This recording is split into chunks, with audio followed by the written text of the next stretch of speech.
Okay, here we are at the very front end of the International Space Station. This is the forward end of Node 2, and this is right behind this hatch is the PMA, the pressurized mating adapter, to which the space shuttle docks whenever the next space shuttle comes. You can see we have our flags up here at the most forward part. It's a 15 nation partnership, this International Space Station. So we'll start with the Node 2. We will stop at the Kibo module here, the Japanese pressurized module, and the Japanese logistics platform.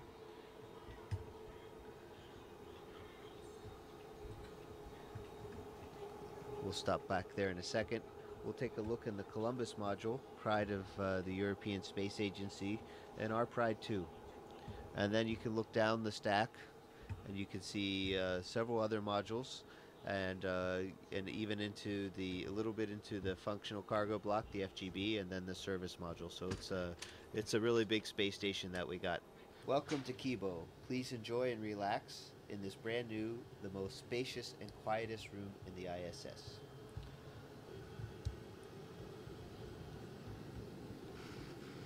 You can see here, this is the SIBO rack,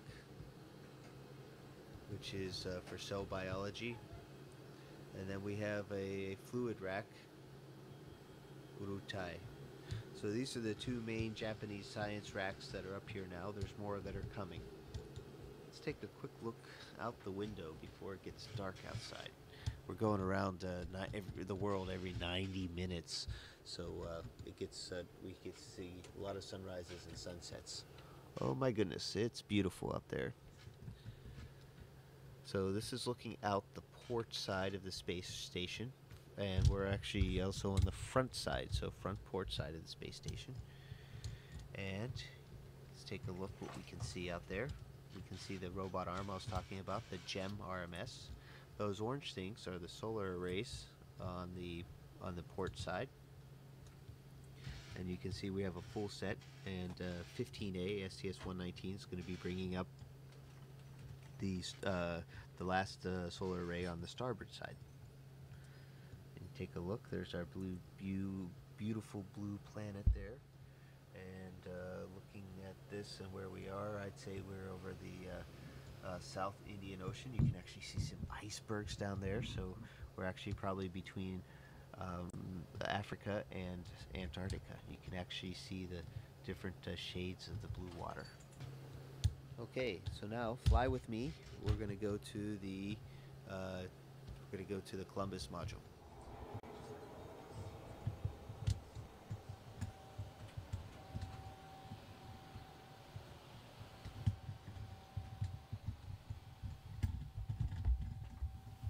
Here we are in the Columbus module. You can see it's also spacious. It's also cluttered because it's a great place to store things or temporarily stow them. It's not going to be this way forever. We're going to have it nice and clean pretty soon. We're flying back to Node 2. We'll take a quick look what else we have here. We have my work area. It's a little bit cluttered right now, but this is kind of my desk. It doesn't sit out horizontally, but it has everything I need on it. This are my crew quarters right here. You can tell has my name on it. And in fact, I can give you a tour real quick of crew quarters. This is what it looks like inside.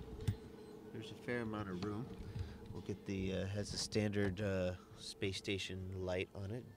So now we're going into the Destiny laboratory, headed aft on the space station. And there's my crewmate, Sandy Magnus. She's getting her exercise in for today. This rack is the oxygen generation system, and we have a few too many things on this rack, and we're in the middle of cleaning it off, not to interfere, but you can see oxygen, we're making oxygen, and when we make oxygen, we're breaking down water into hydrogen and oxygen, and the oxygen comes right out here.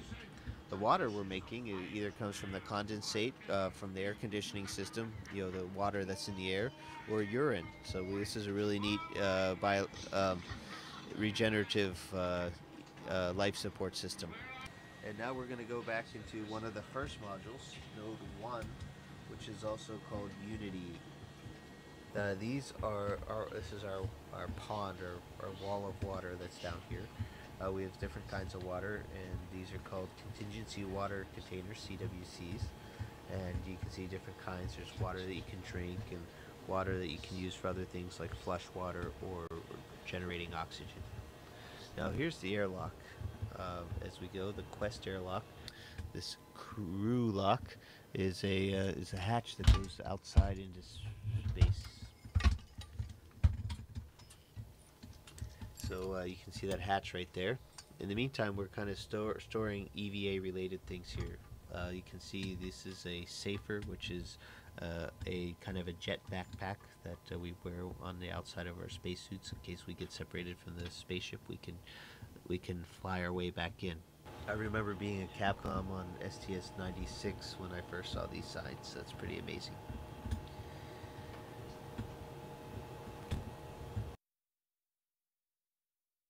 And we're floating into the Russian side of things.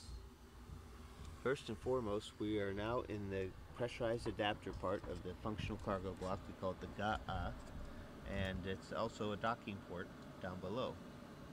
As you carefully look down below, you can see the hatches, and inside that what you can see in front of us is the docking mechanism for the Soyuz.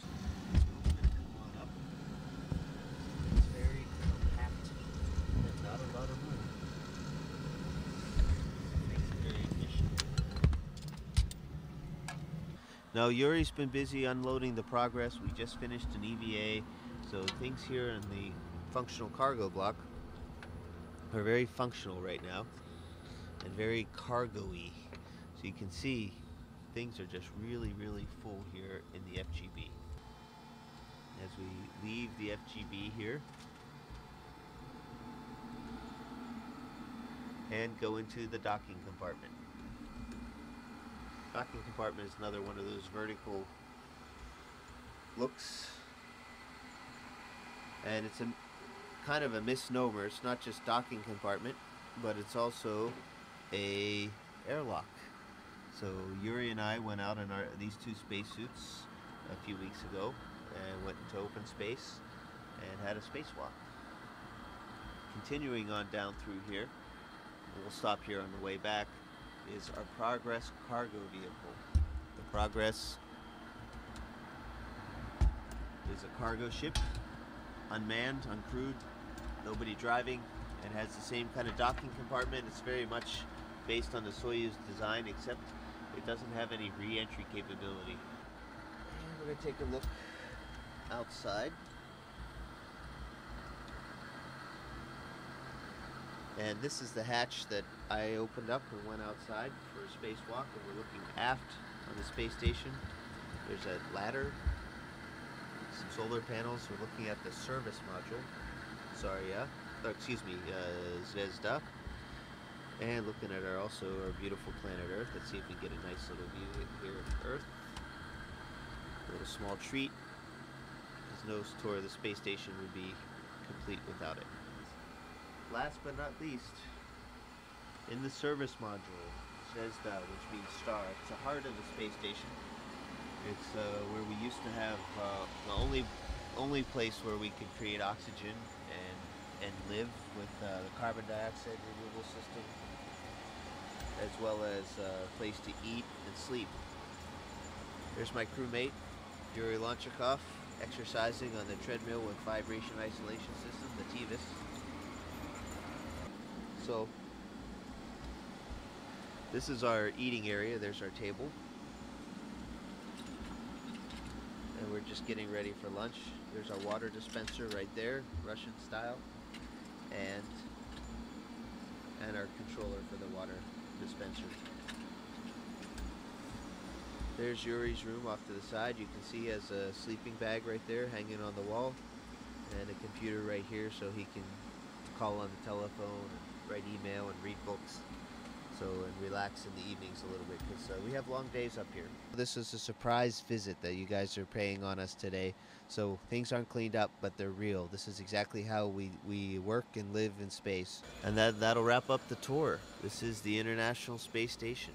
A very good example of what human beings can do when we work when we work closely together.